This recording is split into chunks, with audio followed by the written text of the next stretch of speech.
This episode of Proper English is brought to you by Intensifiers, the difference between got and gotten, and the idiom, many happy returns.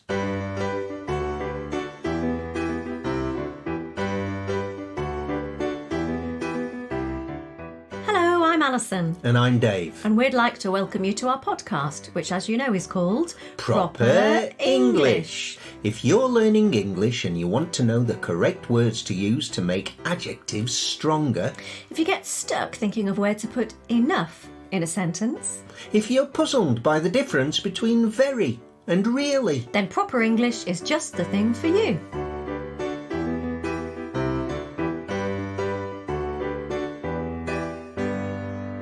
I'm so excited and I just can't hide it. He's singing again. I am. And there's Millhouse disappearing into the next room because she really doesn't appreciate me singing. Oh, In grammatical terms, intensifiers are words that you use to strengthen the meaning of other words or expressions.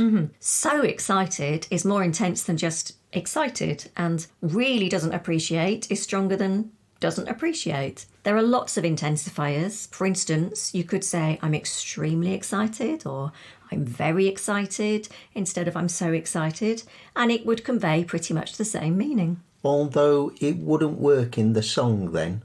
I'm extremely excited. Doesn't really scan, does it? True, but maybe we can look at scansion and rhythm and meter in another episode. Sometimes, Dave, there is such a thing as too much information. You're absolutely right. Oh, and there we are, back using an intensifier. Absolutely.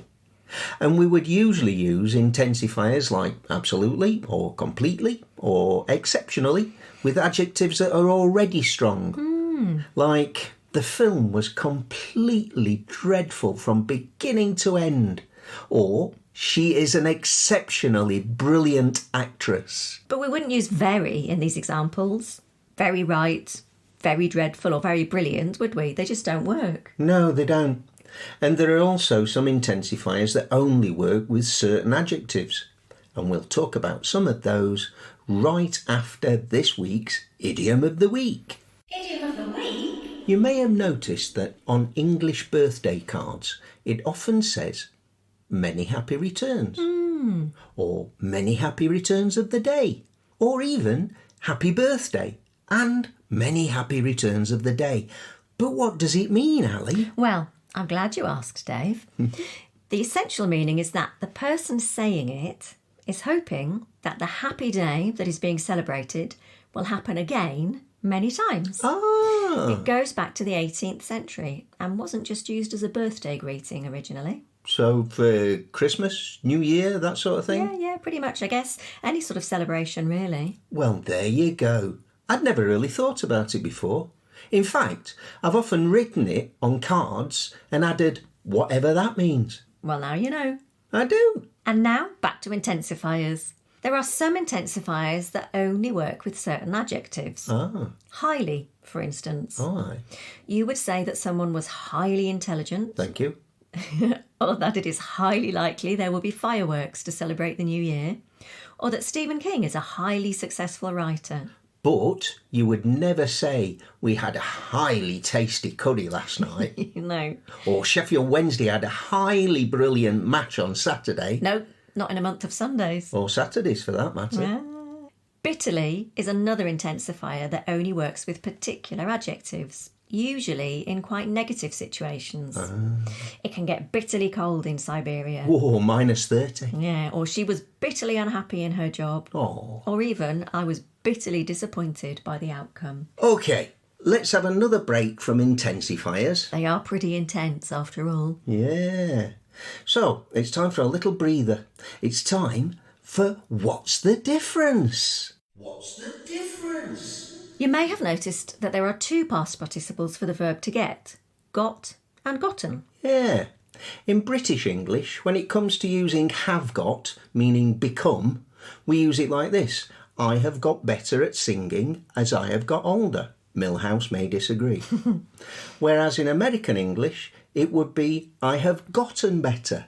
Also, when you're using have gotten to mean received, in British English it would be I have never received a present from her. I have never got one. Shame. I know. In American and Canadian English, you would say, I have never gotten a present from her. Still sad. But we would never say gotten. It's not to say that it's wrong. Oh, no. In fact, gotten is originally a Middle English word that our American cousins kept and, well, we didn't. It's an example of how language changes and evolves. Right, let's get back to intensifiers. Go on then. We use some intensifiers after the adjective. Enough, for instance. He's old enough to know better. Or, I don't think these shoes are big enough. At all is one that can be used either before or after the adjective. It was late, but he wasn't tired at all. And you could also say he wasn't at all tired. We can also use some adjectives with nouns.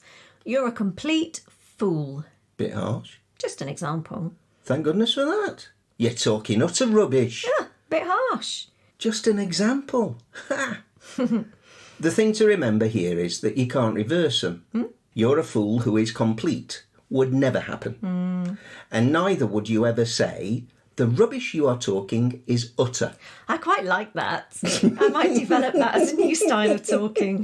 Please don't. Okay.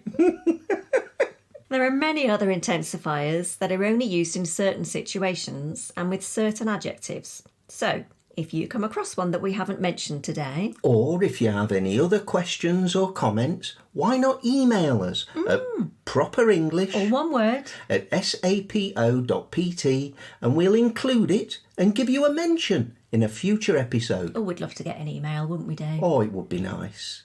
And here we are at the end of another episode of Proper English. We hope you've had fun listening in on our conversation. Please tell everyone you know about us. Your friends, your family, anyone who's studying or learning English. And don't forget to like this episode and leave us a nice review and subscribe to us on your favourite podcast app. And of course, you can join us on Instagram or Facebook, where you can ask us any questions you might have about English grammar. So until next time, it's goodbye from me. And it's goodbye from me too.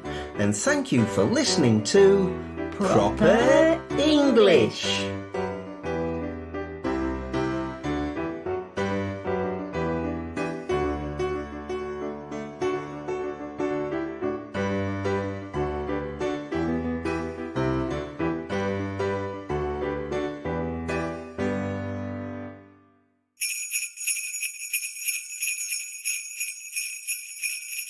We're talking about Christmas next week. Is Santa coming? Only if you've been a good boy. Ah.